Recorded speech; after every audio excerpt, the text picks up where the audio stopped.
The hardest truth about success is this: some people don't hate you because you failed, they hate you because you almost succeeded. When you experience a personal collapse, a business failure, or a public breakup, notice who seems composed when they hear the news. Pay attention to the people whose sympathy feels strangely energized, as if they are performing a role. Psychologists call this schadenfreude. It is a universal human flaw, the quiet pleasure derived from another person's misfortune. This is a biological reality. Watching a high-status rival fall activates the ventral striatum, the same reward center in the brain that responds to food or social status. This explains why friends might grow distant the moment you get a major promotion, only to reappear with long paragraphs of support once you start to struggle. Their reaction isn't born of pure evil. Your growth simply forced them into an uncomfortable psychological game they were losing. In 1954, Leon Festinger introduced social comparison theory. He argued that human beings never evaluate their lives in a vacuum. We measure our worth strictly relative to the people closest to us. If two friends earn a similar income, they feel equal. But the moment one bar shoots upward, a glaring psychological gap is created. The stagnant friend now feels left behind and insecure. Even though their own status hasn't changed, the sudden distance between you and them feels like a personal verdict on their own potential. This creates the threat of reality. People will happily support your harmless dreams, but they become defensive the moment those dreams turn into undeniable results. When you build a business or transform your health, your existence becomes a mirror.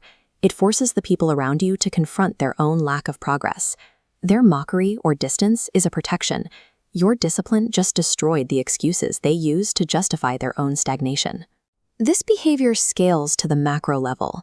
It is why millions of people aggressively consume celebrity scandals and the public humiliation of high-status figures. Take the case of Elizabeth Holmes.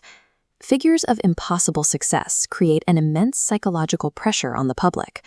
Her eventual collapse triggered a wave of collective relief. History confirms this constant. Society loves to elevate greatness, but it emotionally craves the sight of that greatness being humbled. We saw this whenever Muhammad Ali faced defeat. The critics were often louder than the supporters. This stems from the just world bias. The human brain perceives the failure of the rich or the arrogant as cosmic justice restoring the balance of fairness. At a personal level, watching a risk-taker fail validates the observer's fear. It makes them feel secure in their decision to stay comfortable. Ultimately, schadenfreude is about emotional relief.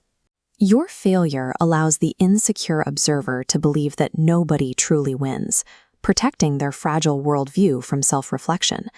Today, the modern internet has amplified this deeply rooted psychological flaw, creating an overwhelming landscape of inescapable daily comparison. We live in a world of dualities. People will publicly celebrate your achievements online while secretly waiting for the moment they can participate in your downfall. Realizing that your inner circle may not be rooting for you causes a deep sense of grief. Acknowledging this reality requires a level of emotional maturity that most people spend their lives avoiding. Relief at your failure is a silent confession of unlived potential. It signals that the observer views your life as the standard they failed to reach. They are forced to borrow confidence from your losses because they haven't built their own. When you broadcast your progress, you provide the exact evidence they need to feel inadequate, turning your success into their source of resentment. Since visibility fuels the cycle of comparison, the law of silence becomes the necessary defense mechanism. Moving quietly stops the social scoreboard from activating, allowing you to grow without providing ammunition for other people's insecurity. Intelligent people eventually realize that not everyone clapping for them actually wants to see them win. Never hide your progress or dim your light just to make insecure people feel comfortable, but understand that the more you broadcast, the more resistance you invite. There is a quiet truth at the center of human behavior. Absolutely nobody roots against someone who isn't going anywhere.